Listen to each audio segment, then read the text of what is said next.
Counter-Strike is 15 years old.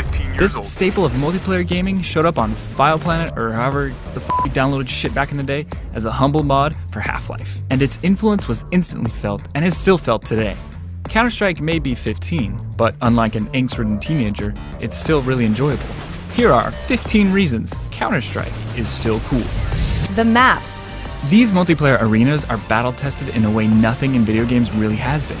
It's humbling to think we've been playing these classics for 15 years. Some have been updated in CSGO with new routes and nooks to dodge gunfire and stuff, which is cool. Community maps. Specifically in CSGO, Valve has held contests to dig up and pack together the best community-made Counter-Striking maps. And they have even made sure that the creators are getting paid for these packs. And through Steam Workshop, there are so many custom maps to try, your AK will break down. Which is, because they last a long time, I guess. So it's a lot. And speaking of community, Still plenty of players. a massive number of people are still playing all flavors of CS, and there are plenty of resources available for new players to learn this storied game's ins and outs. And Valve is also concocting ways of keeping people interested with an inventory system and crate drops and stuff like Dota 2. Well, microtransactions really aren't that cool. Backing up, it's worth taking the time to learn from these community resources because It's competitive.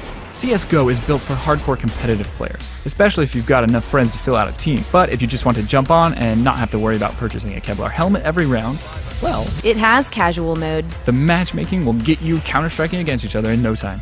Just don't be the last one alive, otherwise you might get into some. Knife fights? Counter-Strike has this entertaining propensity to just end up in hilarious knife fights from time to time.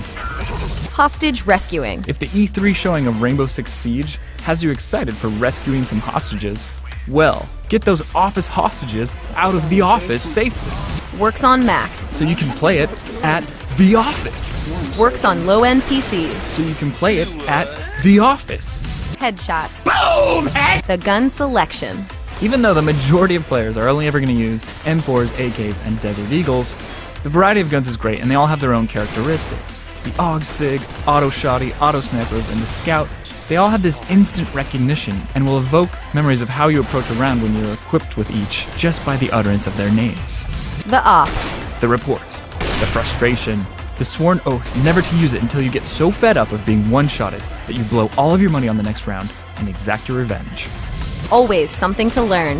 Whether it's insane grenade tossing skills or tricky places to hide, no matter how much you play CS, it seems like you will never run out of things to learn. It's 15 freaking years old. It's a staple of gaming, and that itself is pretty freaking cool. I need one more reason. I pitched this as 15 reasons for its 15th birthday, so I kind of needed one last one so I could play it at the office. I'm working. It's research. Here's to 15 more years of Counter-Strike. For an in-depth history of this game, be sure to check out Danny O'Dwyer's Escape from Mount Stupid on the subject. It's brilliant. And also because nobody talks about Condition Zero.